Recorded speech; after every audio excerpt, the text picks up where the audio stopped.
The first whispers of something bad. They wouldn't just stay in a small town. Not today. Imagine a Friday night, December 1968. A young couple, David Faraday and Betty Lou Jensen. They're on Lover's Lane, Lake Herman Road. Back then, it was just a quiet spot. Now someone drives up. Shots ring out. 2 teenagers dead. In 1968, news traveled by phone calls, police radio, then newspapers, evening TV. It took time. People heard about it the next day maybe, but with social media, well, it's instant. Someone hears the shots. Maybe not a witness, just someone nearby. They hear sirens, they see flashing lights from a distance. Their first thought isn't to call a landline number. It's to pull out their phone, they open an app, police everywhere near Lake Herman Road, they type. Something big happening. That's the start. A simple post. A ripple. Then, a local news reporter, monitoring police scanners, they'd see those posts. Or a citizen, driving by, sees the crime scene tape. They snap a blurry photo. Just post it. 2 bodies found, they'd write. Horrible scene. The police haven't even officially confirmed anything yet. But the internet already knows. The names of David and Betty Lou would be out there fast. Their families would learn not from a knock on the door, but from a push notification. A friend of a cousin sees the names, shares it. Isn't that so-and-so's kids? The shock would hit immediately. It would be a brutal public grief. Panic would set in online. Stay away from Lake Herman Road, someone warns. Watch out, there's a killer. Theories would pop up. Random act? Gang violence? A jilted lover? People would try to connect dots that aren't there. I saw a weird car earlier, my neighbor acts strange. The noise would be immense. Police would be totally overwhelmed. They're trying to secure a crime scene. They're trying to figure out what happened, and at the same time, their phones are probably ringing off the hook. The dispatchers are getting calls from people who saw something on Facebook. They're dealing with journalists asking about tweets. And this is just the first attack. The second one, it's July 1969. Darlene Ferrin and Mike Mageau. Another couple, another quiet spot, Blue Rock Springs Park. Again, the same pattern. A car pulls up. Someone shoots. Darlene dies. Mike is badly hurt, but lives. Mike Mageau, he would be the first real source online. If he could talk even just a few words, someone at the hospital would post it. Victim survived, says a man in a brown car did it. That detail, it would be massive. It would create a storm of speculation. Brown car? Who has a brown car? People would check their neighbors, their friends. Every brown car in Vallejo would suddenly be suspect. The police would have a nightmare trying to control the narrative. They need an official social media presence right away. A Facebook page, a Twitter account. To say, this is what we know. This is what we don't know. But even then, their messages would be buried under the thousands of comments. Under the conspiracy theories, under the false leads, someone would probably even create a fake police account. Or a fake news account, spreading even more confusion. It's a chaotic scene online. Then come the letters. This is where social media totally changes everything. In 1969, the Zodiac sent letters to 3 different newspapers, the Vallejo Times-Herald, the San Francisco Chronicle, and the San Francisco Examiner. He owned the story. He controlled the drip feed of information. He sent a cipher with his first letter demanding it be published. Today, that letter, it would be scanned, photographed, and online within minutes of hitting the newsroom. Not just the letters, but the ciphers. The 408-symbol cipher, the 340-symbol cipher. These would explode across the internet. Imagine the online communities, Reddit threads, Discord servers, Facebook groups, all dedicated to cracking the code. Not just a few trained cryptographers working in a secure room. Millions of people, students, hobbyists, computer experts, retired code breakers. Everyone would be looking at it. Someone would post, okay, first guess. Is this a substitution cipher? Let's try common letter. Then, what about frequency analysis? E is usually the most common letter in English. Others would build tools, apps, websites where you could paste the cipher and try different keys. The 408 cipher was broken pretty fast, even in 1969. A school teacher and his wife did it. They saw the symbols in the newspaper and worked on it. With the internet, it would be broken even faster. Maybe within hours. The collective brain power of the world would be on it. And when it was broken, the solution would spread like wildfire. I like killing people because it is so much fun. That message, it would chill everyone to the bone. But it would also empower the online sleuths. We did it. What's next? The Zodiac would see this. He'd be watching, he'd see his work, his puzzles being torn apart by strangers online. He craved attention. But this kind of attention, it's different. It's not just the newspapers passively printing his words. It's an active, global effort to undermine him, to figure him out. He sends the second cipher, the 340. This one, it was much harder. It took decades to solve. But in a social media world, maybe not. The same groups would jump on it, they'd refine their methods, they'd share strategies. People would try every known cipher technique, they'd build new ones. The Zodiac, he might start to feel a rush from this, where, look how many people are focused on me. He'd get a sense of his own fame. He'd see his name, his symbols everywhere. He might even enjoy the challenge. He might try to make the next one even harder, or he might make a mistake, he might slip up. He might get careless trying to outsmart the internet. What if he tried to interact? He'd never do it directly, not the real Zodiac, but he might lurk, he might read the theories. He might see how close people are getting. That would be a huge pressure point for him. Would he be tempted to correct someone? To send a clue that misleads, but also reveals a tiny bit of his thought process? People would scrutinize every single detail of his letters. The handwriting, the grammar, the phrasing, every single word. He said paradise instead of paradise. Is that a clue? Is he mocking us, or is he just not good at spelling? These tiny things would be debated endlessly. And the victims, Cecilia Shepard and Brian Hartnell at Lake Berryessa. They're picnicking. A man in a hood with a cross-circle symbol approaches them. He ties them up, he stabs them. Brian lives, but Cecilia dies. This is a public place. What if someone was taking pictures nearby? What if a drone was flying over the lake? Not really possible in 1969, but in a modern context, someone could capture something. An image, a video, even a distant one. That would be monumental. Brian Hartnell survives. His account in 1969 was shared with police, then, eventually, the media. Today, Brian's story would be live, or at least very quickly after he was able to speak. A reporter or even a police officer might leak details online, or Brian himself, once recovered, might decide to share his story directly. No waiting for a book deal, no waiting for a TV interview. He'd tell his truth, maybe on a video post, or raw. Emotional, that would hit hard.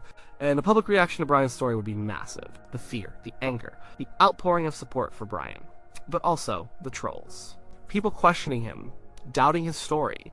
Are you sure it was a hood? Did you see his eyes? The internet can be cruel. The taxi driver Paul Stein killed in San Francisco. This is the big one for Zodiac.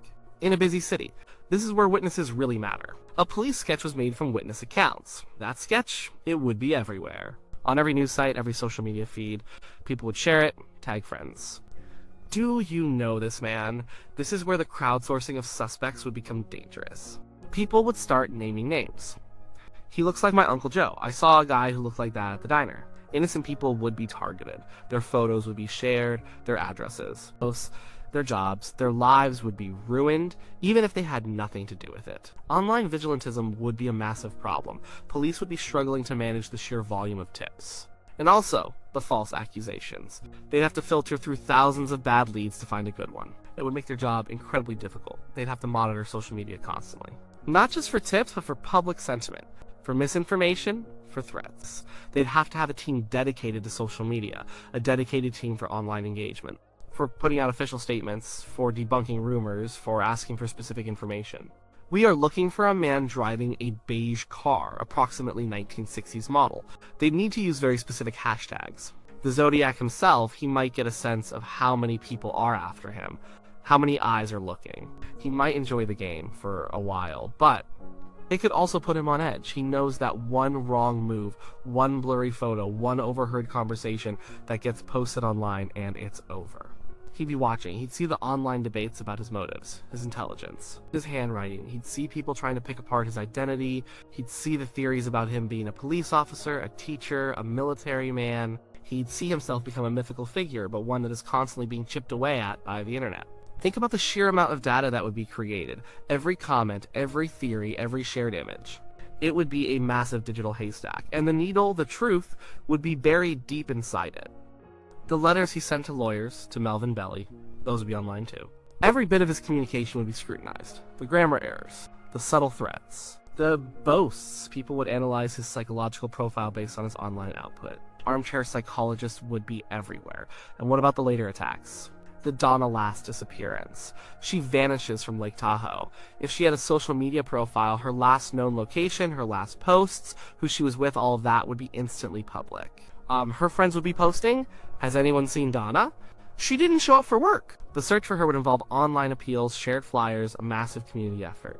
The impact on victims' families cannot be overstated. Imagine the constant barrage of information. The details of their loved one's death played out in comments shared endlessly. The morbid curiosity, the disrespectful posts, but also, potentially, a source of support. Other families who have lost loved ones to violence. Communities of people who care. It's a double-edged sword. There would be dedicated true crime influencers. People who would make videos, podcasts, and live streams about the Zodiac case. They'd build followings, they'd pore over every piece of evidence, every theory. Some would be helpful, some would be exploitative, some would spread false information just for views. The police would have to navigate this. They would have to decide whether to engage with these influencers, whether to correct them, whether to use their platforms to get information out. It's a whole new world of public relations for law enforcement, and the police sketches. That one sketch of the Zodiac based on Paul Stein's murder, that would be shared millions of times. People would use AI tools, modern forensic tools, to enhance it, to try to put it into different lighting. They would try to match it to old yearbooks, old photos. Think of how many old photos people have sitting in boxes, or now scanned onto hard drives. Someone might say, that guy in the sketch, he looks like my dad's old friend who vanished around that time. Or, he looks like my high school teacher. The number of suspects would be overwhelming. Each one would have their life scrutinized, their past, their present, all online. Arthur Lee Allen, the prime suspect in the real case. His life would be an open book. Every detail, every connection, every old photo, his arrest record, his jobs, his family. All of it would be dissected online. The evidence against him, the evidence that clears him, it would all be out there. People would argue for years about his guilt or innocence based on what they find online. Even if the police had a suspect, imagine the leaks. A detective takes a photo of a suspect's file, sends it to a friend. That friend posts it online. Suddenly, the entire investigation is compromised. The suspect knows what the police know. The public knows. It becomes a circus. The killer's taunts would take on a new dimension. Instead of just sending letters, what if he created a burner social media account, or a fake profile, just to watch? Or maybe even to post a subtle clue, or to mock the online sleuths. That would be his greatest risk, but also his greatest temptation, the immediate feedback. The instant gratification of seeing the chaos he creates. He might start to feel like he's part of the online community too. An anonymous player in a game he started. This could lead to arrogance, he might make a mistake, he might use a phrase he used in a real letter. He might reveal a detail only he would know. Or conversely, the constant scrutiny could make him more careful, more withdrawn. He might stop sending letters altogether, realizing that every word he writes is instantly dissected by millions. He might go completely silent, disappear from the online conversation, knowing that any trace could lead to his capture. The sheer volume of content about the Zodiac would make it almost impossible for new information to break through. It would be a never-ending cycle of old theories recirculated, new theories debunked, and endless speculation. The signal-to-noise ratio would be terrible. For law enforcement, the challenge would be immense. How do you find a needle in a digital haystack the size of the internet? How do you manage public expectation? How do you keep the case alive without feeding the sensationalism? They might even use social media for psychological warfare. Post messages directly to the killer. We know you're watching. We're close. Trying to provoke him into a response. Trying to make him scared. The legacy of the Zodiac Killer. In our world, it's a mystery. A dark legend. Something that fascinates people decades later. With social media, it would be an active mystery. It would never truly go cold. There would always be someone, somewhere, digging into it. Always a new theory, always a new attempt to break the ciphers. The discussions would never stop. Every anniversary of an attack, there would be a flood of posts. New documentaries would be made, fueled by online theories. Podcasts would revisit the case endlessly. The Zodiac would remain a constant presence in the digital landscape, and the search for justice. It would be a collective endeavor, not just police and a few dedicated journalists. It would be everyone. Millions of eyes, millions of brains. This could be good. It could mean the killer gets caught sooner. One person spots something, one person remembers something, one person connects a tiny, obscure detail that no one else saw. But it could also be bad. The wrong person gets accused, lives are ruined, the police are bogged down by false leads. The real killer, he gets lost in the noise. He disappears, he melts away. Imagine an unsolved case, decades old, like the Zodiac. Today, even after all this time, a new podcast, a new documentary can spark new interest. New people come forward. New technologies can be applied to old evidence. With social media, that new interest would be constant. There would be no lull, no period where the case truly fades into obscurity.